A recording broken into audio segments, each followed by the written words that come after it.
guys, and welcome back to episode 8 of our Good Human podcast. Today we've got more viewer questions, and they're excellent, I must say. And before we get into it, I will just say if you're watching us on YouTube or Spotify or Apple Music, make sure you like the podcast and you subscribe to whatever channel you're watching on. It really helps us out. Okay, we'll jump straight into the questions. Let's go for it. Yep. Okay, question 1.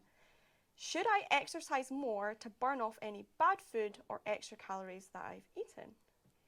Should I exercise more to burn off any bad food or extra calories? That I've eaten. So I'm assuming if like somebody's If they've you know, eaten too much, yeah. or they've eaten like a McDonald's by accident, it just fell into their mouth. Yeah, fell into it. They drove past.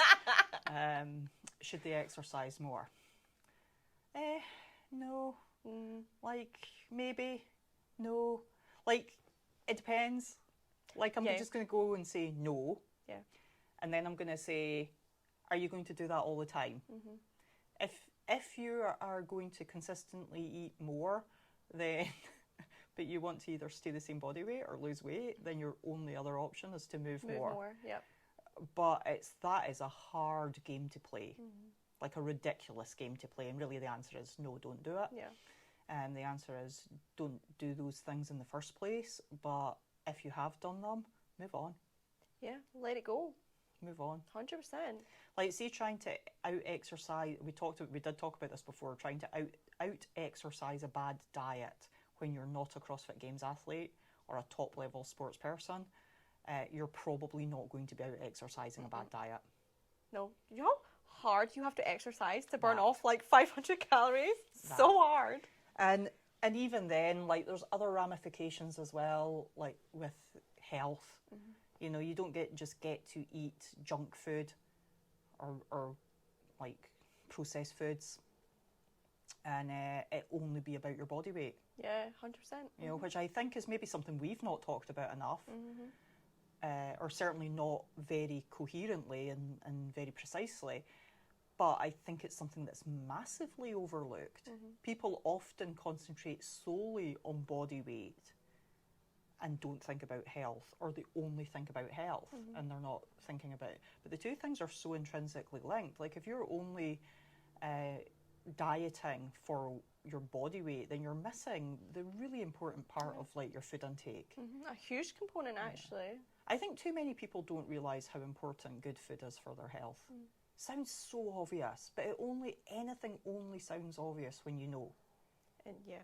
It's like And you've lived through it. Yeah, it's like when somebody watches a quiz show and they go, "Oh, those questions were really easy." Well, they're easy if you know the answers. When you know, exactly. Right? Yeah, absolutely. And I think as well, like,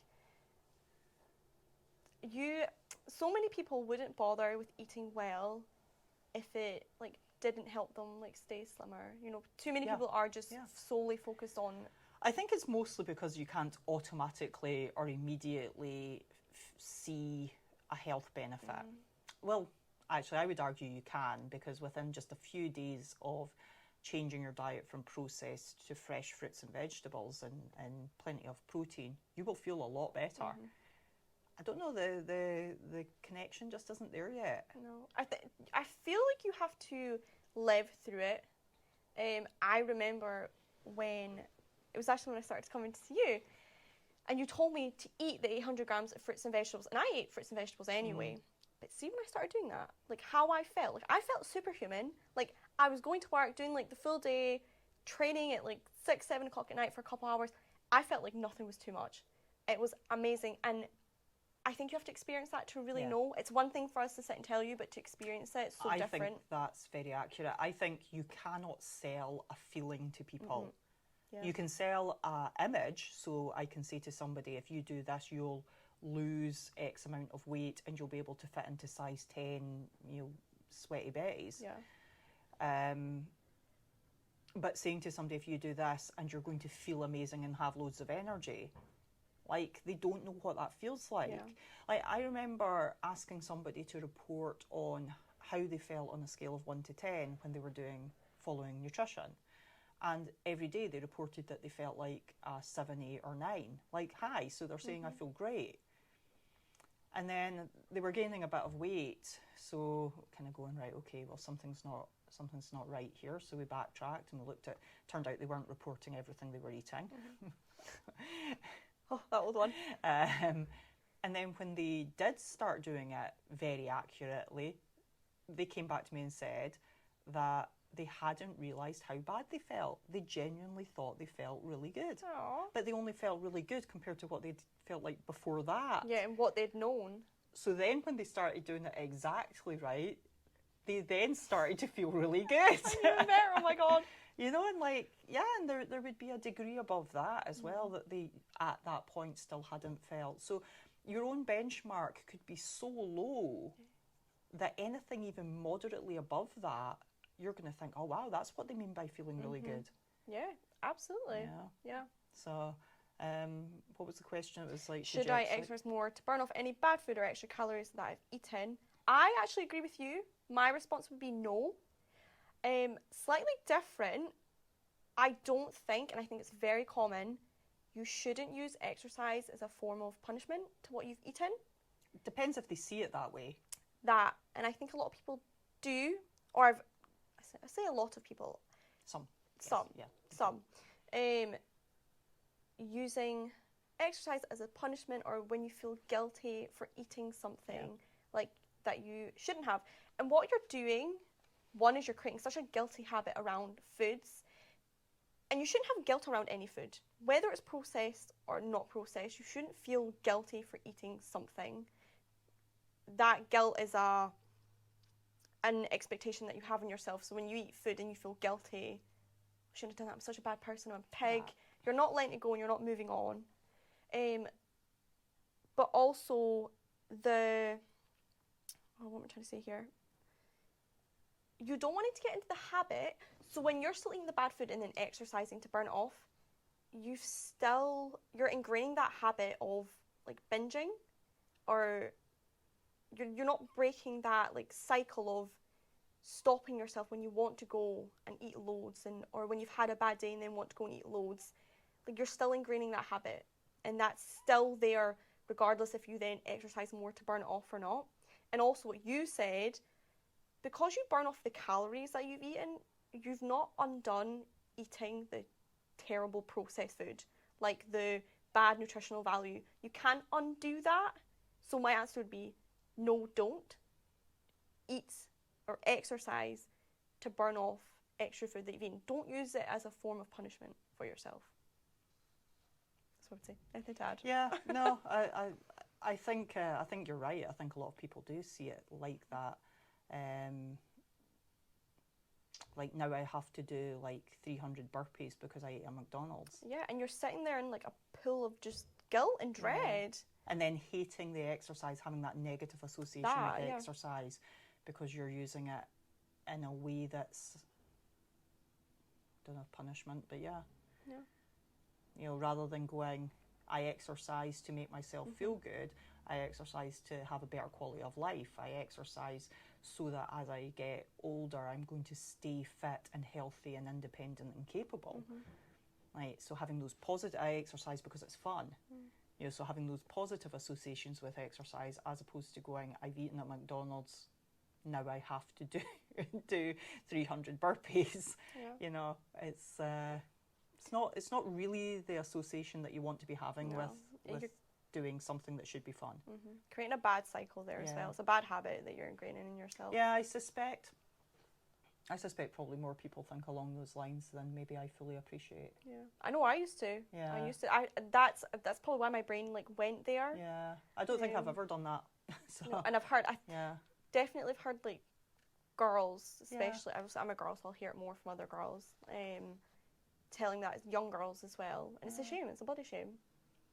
I think the best thing you can do for yourself if you find yourself in that type of situation is the exercise is kind of null and void. You need to look a bit deeper at the why you want to binge and what triggers you. That's more helpful. It's always the answer behind nutrition, though, isn't it? It's always the answer. It's not the I ate the Mars bar. It's why did you eat the Mars bar? So that's much more worth doing than going to go exercise. I can hear hundreds of people just shouting at me going, Because it's delicious. I actually don't like Mars No. bars. I can't really remember, but my vegan Circa 1980, last time I ate a Mars bar. might have been. Yeah. She's not joking, by the way. Okay, right. Next question. I'm a 25-year-old female and I love doing CrossFit. I train 5 times a week and eat really well. However, I don't have visible abs and feel really inadequate because of it. How do you deal with not, in brackets, looking the part? And I'm assuming she means looking like... Looking like Katrin Davidsdottir. Yeah, like the Jack CrossFit athletes. Well, there's a lot of background there as well. Like, so you're training 5 times a week doing CrossFit, you eat really well. Well, I've no idea if she knows what eating really well really means. I don't have abs. So, like, I think her question is really about the aesthetics rather than, like, how do I get abs? Yes. I think. I mean, to get the abs, I mean, one, she might never. You might never have visible abs, and I'll come to the rights and wrongs of that in a second. But one, you might just genetically be somebody who is going to struggle to have visible abs. Sorry. Some people, their abs will show up very, very quickly. Some people, I've seen them train for years and eat really well and be an incredible athlete, and their abs literally only show up now and again when they're like tensing to do something. Now and again. What's the blue moon? When the full moon's out. But it doesn't mean that they're not incredibly strong and that their abs aren't there. You know, they're just they're not visible. People do have this sort of weird connection between abs being like some sort of emblem of ultimate fitness. Yes. And it sells. Yeah, absolutely. it really does. How to get 6-pack abs, blah, blah, blah, blah, blah, blah. These core exercises for 6-pack. Like, and it's confusing because it's not simple enough to say, well, those people starve themselves, because that is just not true. Like, I have got friends who have had visible abs since they were 12 years old. Girls. Oh, wow. Right? Like, so it's a big part of that is the genetics. The desirability is fake. You know, it's just something else that's been imposed on us.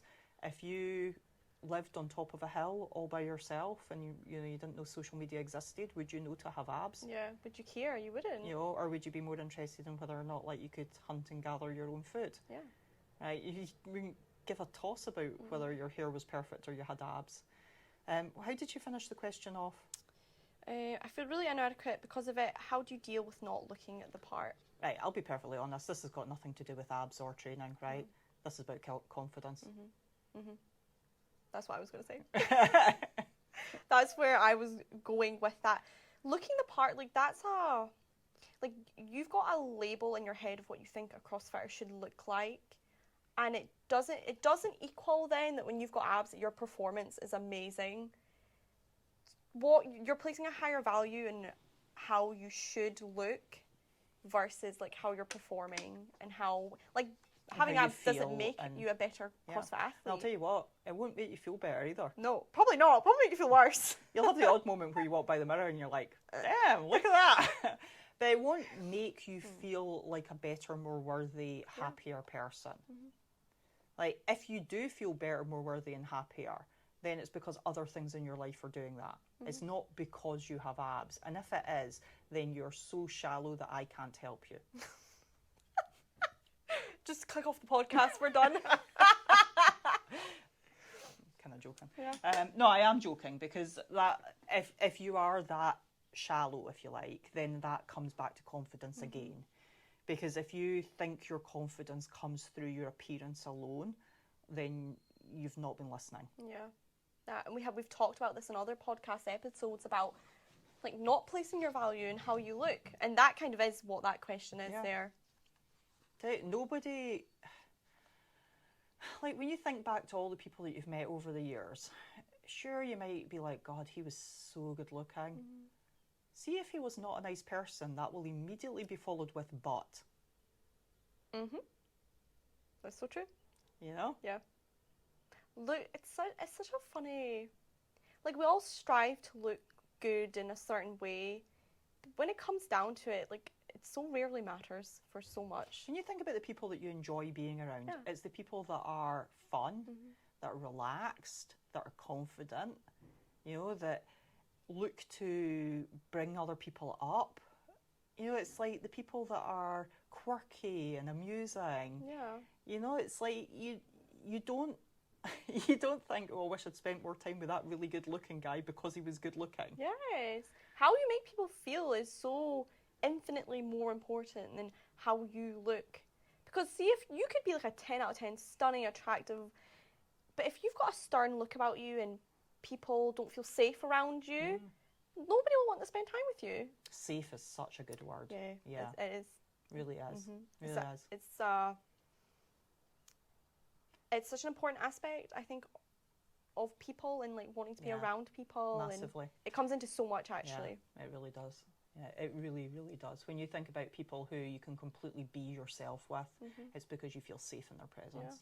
Yeah, absolutely. It's not like feel safe that they're not going to stab you in the face. It's feel safe emotionally. Yes. Yeah. And that's true of every relationship that you have, whether it's like And I'm not going to feel safer with them just because they've got abs. No, you might. Who knows? It could do worse. Maybe they're judging me in my abless body. It's a shame. It's a shame that I think this is a message that needs to be repeated often, so often, because it's just we are fighting against such a tirade of the opposite.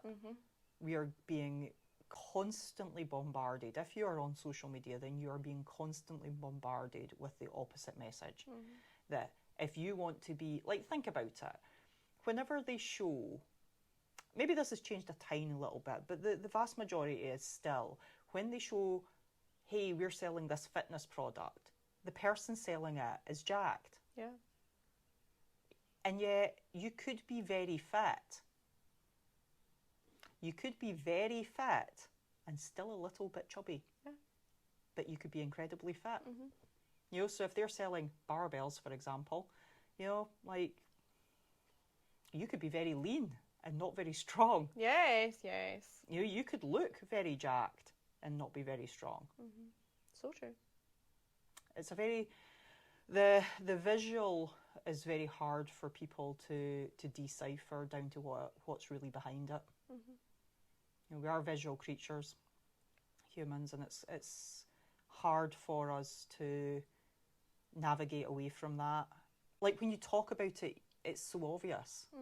Like, just what we're saying about, like, you don't think, I wish I'd spent more time with that really good looking guy because he was really good looking. You would think, I wish I'd spent more time with that person that was really funny and that, like, we had such a chuckle together and we could talk about anything. You remember that. Those people. And that's so obvious when you talk about it, but yet it's so ingrained in us. So quickly we could be just looking at a TV commercial or something on Instagram and be convinced that if we're ever going to deadlift 160 kilos, then we have to look a very specific way. Yeah. Just right. Really fat, that would probably help you shift 160 I was going to say kilos. that, actually, by the way. It's like the opposite of being really lean. I know, right? And yet that is not what would get sold. No. True. Consumerism a bit then, doesn't it? I know. Okay. Next question. I love lifting weights and going to the gym, but I also love to go out and have a drink. How often is too often in relation to drinking alcohol and training? Depends. Yeah. I can speak about this from my own experience. How you could go out on a Saturday night and like drink. I could never drink much, by the way. And I could still feel it affect my training the following Wednesday, Thursday, Friday. I could feel the difference because I had a drink. Yeah. So I guess you need to ask yourself, like, how willing are you to have alcohol affect your performance? And you could sit and you could say, oh, I don't think it affects my performance at all. You're wrong. It will. You can't consume that and it not affect your performance. So if you're going out every weekend, then you're always training at a reduced percentage of what you could be. That would be my initial. What was the crux of their question? How often is too often in relation to drinking alcohol and training? How often is too often? Any at all. Yeah. Is too often. It depends though. It depends what your goals are. It depends what's important to you. So I don't drink at all. I'm not on some sort of evangelical mission to stop people from drinking alcohol. I would be wasting my time anyway, because alcohol is deeper set in people than religion. People will give you any number of excuses, reasons, whatever they believe that they are, why they drink, why they need to. They will also deny how much they drink to great degrees, to themselves as well.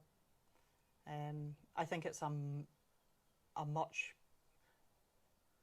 That's why there's professionals that deal with it. Yeah. Yes.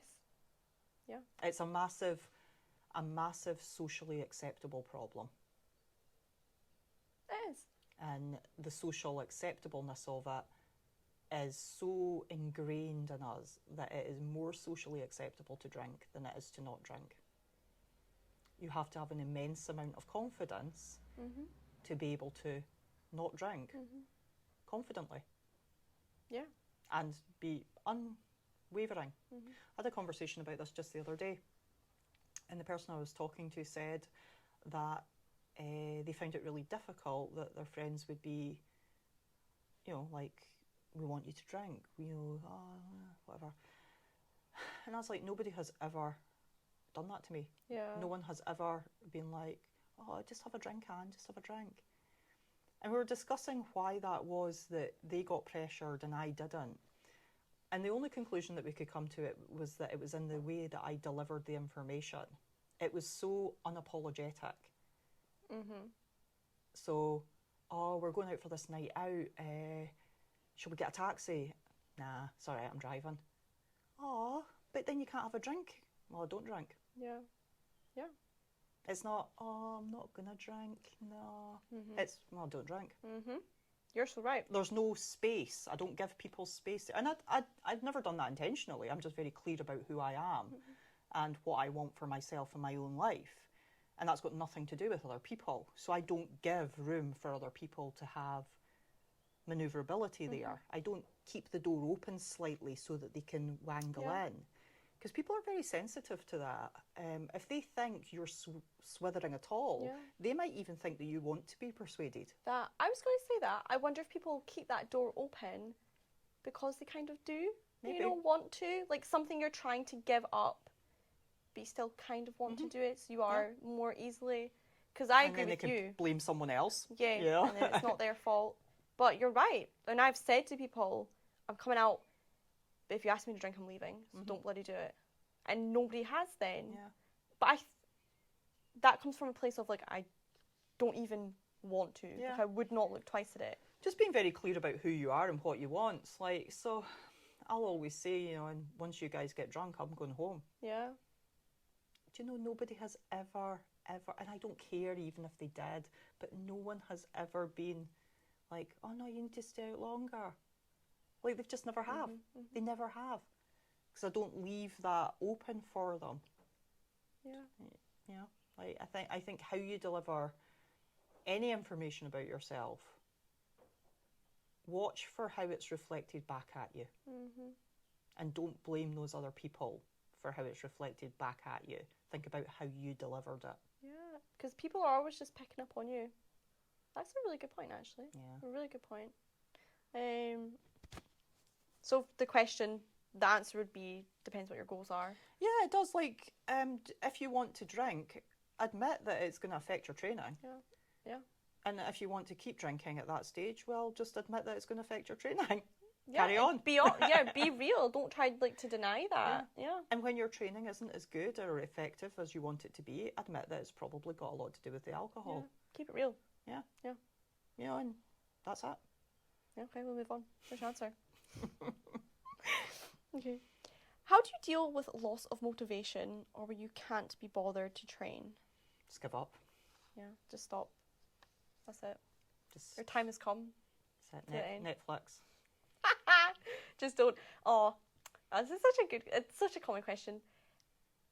Honestly, in relation to training, because they say can't be bothered to train, the best thing you can do is just turn up.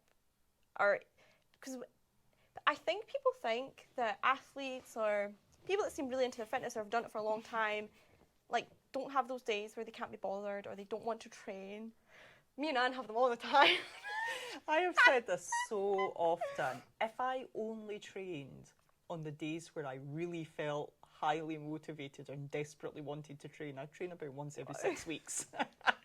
When everything was going really good and you didn't hurt, When the sun rose at exactly the right time and the sky was clear. I swear, we come into the gym every day and we're like this, and we'll read the training and we'll go like, oh, for fuck's sake. Do you know, so training, like so many other things, is so much more about it being part of your life rather than something that you're forcing yourself to do. Maybe they're doing the wrong sport. Yeah, and they genuinely don't enjoy it. Maybe they don't enjoy it. Maybe they need to find something they enjoy more. You know, or maybe they're surrounding themselves with the wrong people, or maybe they need to surround themselves with people. Yes. You know, so maybe they need to join a class so that there's, or like learn a sport like MMA, or maybe they need to take up like trail running, or, you know, like finding something that you are compelled to do is so much easier than relying on motivation.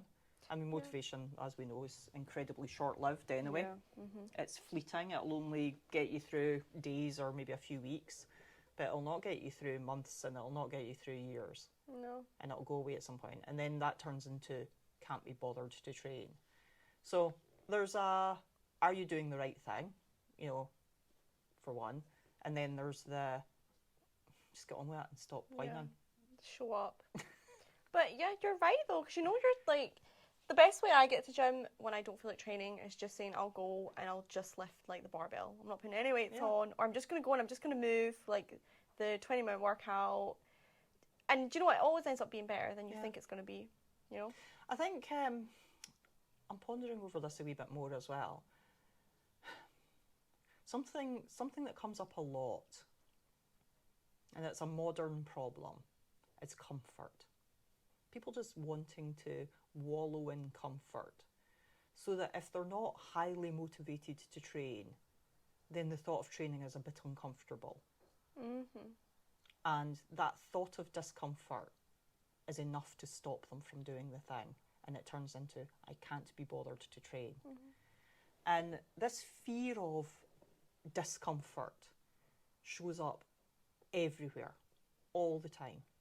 People are scared to go and start a new class because they're scared of being uncomfortable. They're scared of both the fitness side of being uncomfortable and the social side of being uncomfortable. Instead of taking it as an adventure or something to be excited about and look forward to, they immediately go, I'm going to be uncomfortable, ergo I am not going to do the thing. And that desire to be comfortable will kill you. Yeah, it's really, like, see when your life revolves around things like the comfortable things. So you go to work, you come home, you watch Netflix, you eat lots of food, you go out the weekend. Life becomes really not fun. It becomes really not fun when you're preoccupied with always being comfortable. The emergence of stuff like the internet and like being able to just sit through TikTok and scroll and like coming home and watching TV, like you just said, it's a real disservice to everybody. The problem is all that is also convenient. So in order to like push back against that and have what would, by some people's definitions, be a better quality of life, you have to be very willing to go out of your way to be uncomfortable. Yes. So it's not like the discomfort is coming to you. You're having to proactively move towards it and choose it. Something that this is a really, really nice example that I think is going to be very, like, it really illuminates it. When I talk to people about going open water swimming, they have a very visceral reaction to it. And they will be like, so an awful lot of people will immediately go, well, there's no way I'm doing that. And then I'm asking, so I'll ask them, because I want them to at least try it so that they then can make an informed decision. Okay? So I'll be like, well, just come along and stick your feet in the water. You don't have to go in. There's no requirement. No, I'm scared of what's in the water. They're scared of the cold, they're scared of what's in the water, they're scared of doing something that's different from their normal, and they'll have like a really embedded inside themselves visceral reaction to the thought of doing it. Instead of thinking of it along the lines of, well, other people do it, so it can't be that bad. Yes. It cannot possibly be that bad. But they're so addicted to comfort that they can't even allow to enter their brain the idea of any level of discomfort through what they don't know what's in the water and the coldness. Yeah. You have to, do you know what, to be honest, you have to embrace that. You have to know that it's going to be uncomfortable and be okay. Learn to be okay with uncomfortable. And not even maybe just be okay. Maybe like learn to enjoy it. Yeah. Or like look for the things that you can pull out of that. So I do like a lot of trail running and hill walking. And some days are really, really, really difficult. And I will go to myself, like, you know, I'm on my own, so I'm just thinking to myself, like, why are you doing this? Because I might only be in the first hour of 5 hours out in the hills. And it's, you know, like this. And I'm having to stop every, 50 metres. And you're like, what am I doing? Why am I doing this?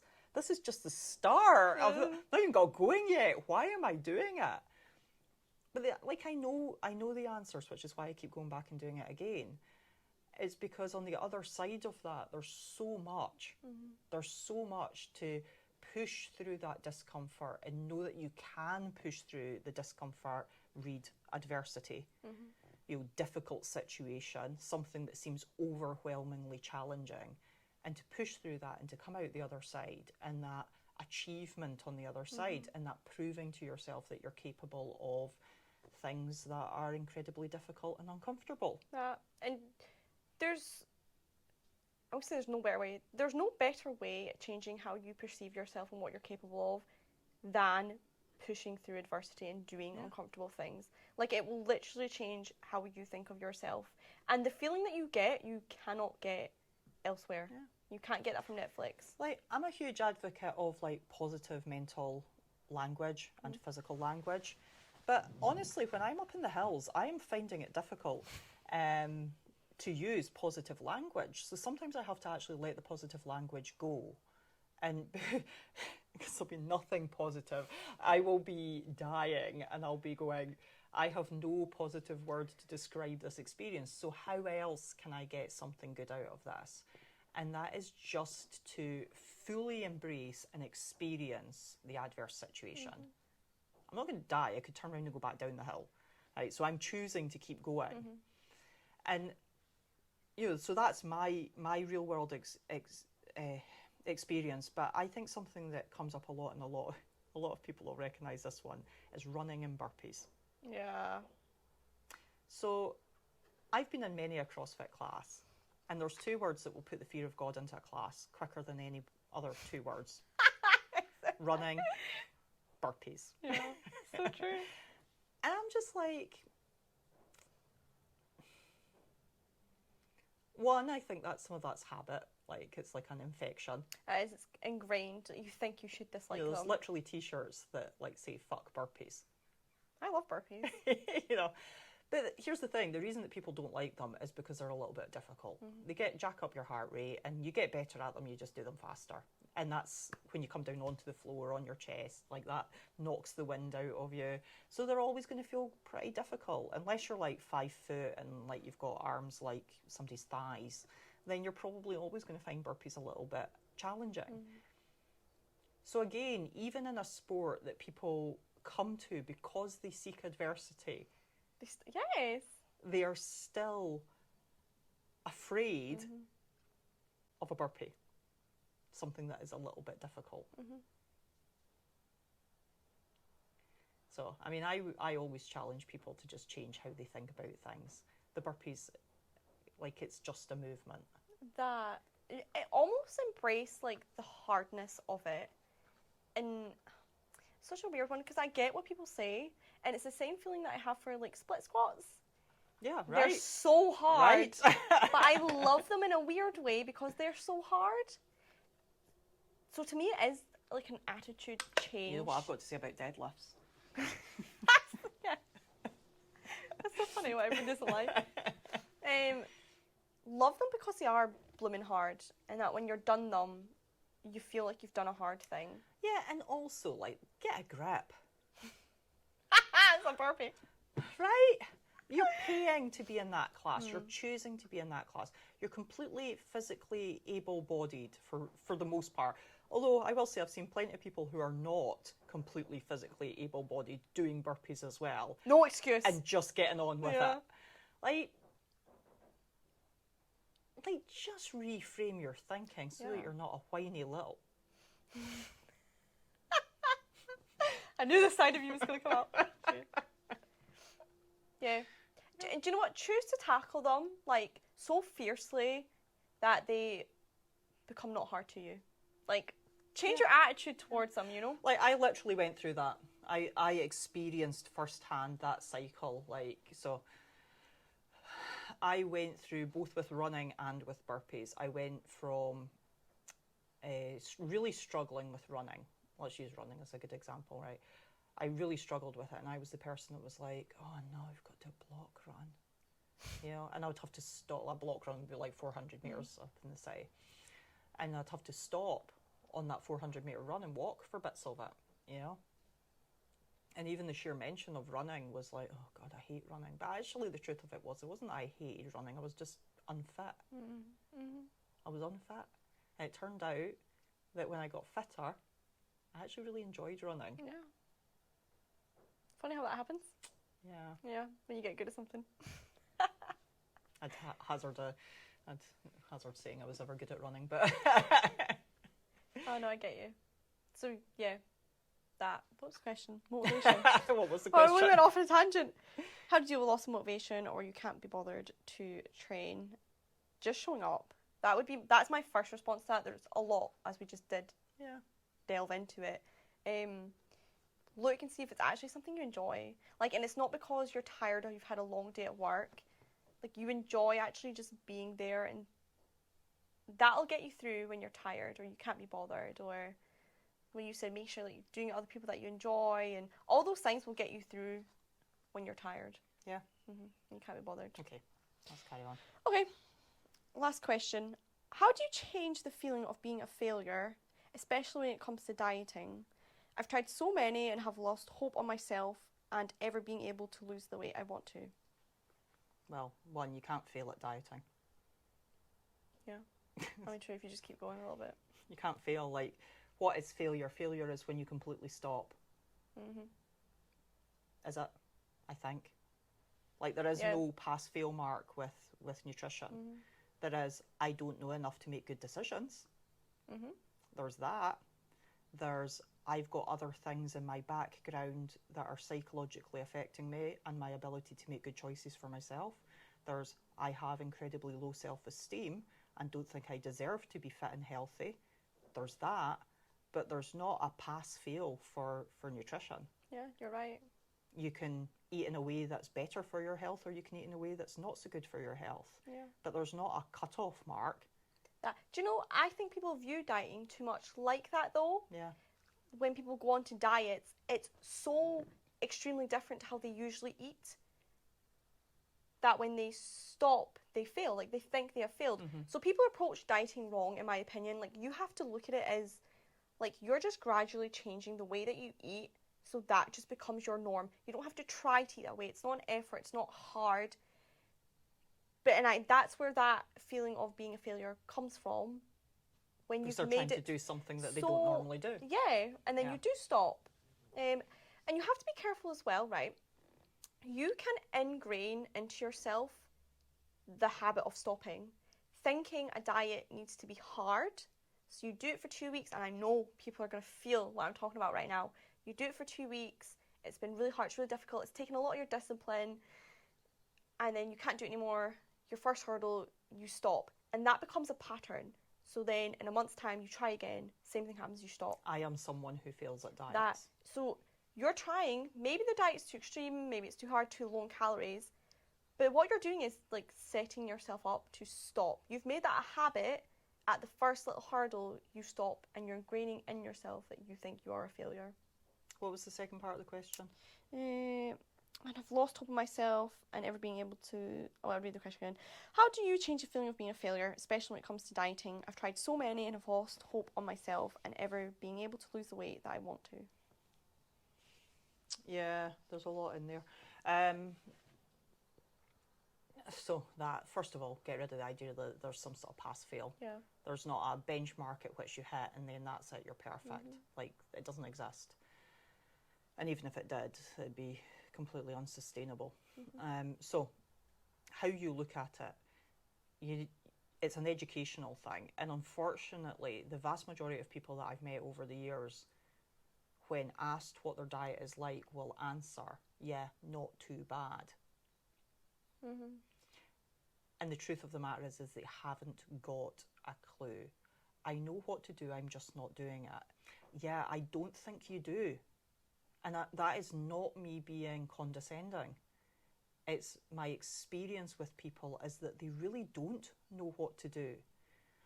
They have this idea, eat less calories. Okay, cool. But they have no idea on the whole of the ramifications of the number of calories that they're eating. So they fall into the less is better category. So, okay, so today I only ate 1,200 calories. Well, great. What are you going to do tomorrow? How are you going to feel tomorrow? And then what are you going to do the day after that, and the day after that, and the day after that, and the day after that? Because is that how you want to feel every day until you reach the weight that you want to be at? And even if it is or it isn't, can you feel like that every day? So it's unsustainable. So people have this idea that they know what to do. I know I need to eat less calories, but they don't know that what they should be aiming for is the most calories that they can possibly eat while still losing weight, because it's counterintuitive. Because they go, but then I'll lose weight slower. No, you won't, because the way that you were going to do it, you weren't going to lose weight at all. Yeah, what's it going to happen? You were going to give up after 2 weeks and think of yourself as a failure. That setting yourself up for success, man. Yeah, which, you know, this idea that people think that they know what to do, they nearly always go into a diet too extreme. Too hard. And often eating foods that they've been accustomed to eating, so very high calorific processed foods, which when you then cut your calories way down, you can eat like 2 things in a day. Yeah, literally, it's not a fun life. And so you're eating very small, like physical quantities of food, very low calorie. Like you can't do it. It's not sustainable. You can't do You're it. right though. Like people have it in their heads that a diet has to feel like they're starving, or that it is hard and that they must have to eat little then. You know, you need to get out of your head that dieting is feeling hungry all the time. I'm feeling horrible. Yeah, or eating 1,200 calories. It's not at all. That's not what you've just said. It's not going to work. You have to reframe completely how you think about dieting and how you think about weight loss. I think it's back up there with all these other things that we are challenged to push against, because there's so many 6-week quick fix, do this, do that, transformation, and you see all this nonsense like before and after pictures. We've talked about this before. It's why I'm not super keen on them. People will put up, 6 or 8 week transformation pictures as advertising their business. So what's wrong with that? I don't want to see what happens after 6 or 8 weeks. I want to see what happens after 6 or 8 months. I want a picture of that person in 8 months' time, or a year's time, because did they lose that weight very hard and fast? Can they stay at that weight? And if they can, cool, well done. I'm going to say most of them cannot. No. Which is why we've got so many businesses out there selling smoke and mirrors and lies to make money, because people are so vulnerable and susceptible to it, because they're so used to this. It's hard. It's this massive roller coaster. It's maybe there's just this one secret answer that if only I can find it, then that's it, I'll be successful. And it's not. It's really, you just don't know the basics. That. See if you feel like you're on a diet, just know that it probably won't last. So what you're saying when you feel like when you're on a diet is you're eating very abnormal to how you usually do, and at some point you will default back to how you usually eat. So what you need to do is change the default way of eating. Yeah. Which is an education thing, like you've just said. Like, when I think about the number of people over the years that I've met initially, and they've been eating enough protein when I've met them, it's about 2. I can't even remember if you were one of them or not. I was. I feel like you were. I'm sitting here going, I think you were. I know stuff in it. And I can think of a boy I spoke to once, and he was eating quite a lot of protein. There you go. I can literally, it's like, and you think of all the thousands of people I've spoke to, right? And that alone is like a massive missing part for people. They don't know that they should be eating like a lot more protein than what they are. Yeah, and so then integral. the knock-on effect that has to, you know, them feeling hungrier or less hungry, and then their overall health as well. And the whole culture and psychology, I'm just looking back at the question there, that idea of failure. The whole culture and the psychology around diets and nutrition, just honestly, it's one of the things that makes me so sad. Yeah. So sad. To me, it's heartbreaking, but it's also why we do what we do. Yeah, exactly. Nice. Okay, that's a good point to end on then. Thank you guys for the questions, and remember you can leave them in the comments of our videos or message us if you want any answered in future podcasts. Remember to subscribe to our channels if you're watching on YouTube, and also we have members only content for those of you signed up as Q2 members, so that's exclusive. And we will be back next week with another podcast episode. Bye for now. See you then.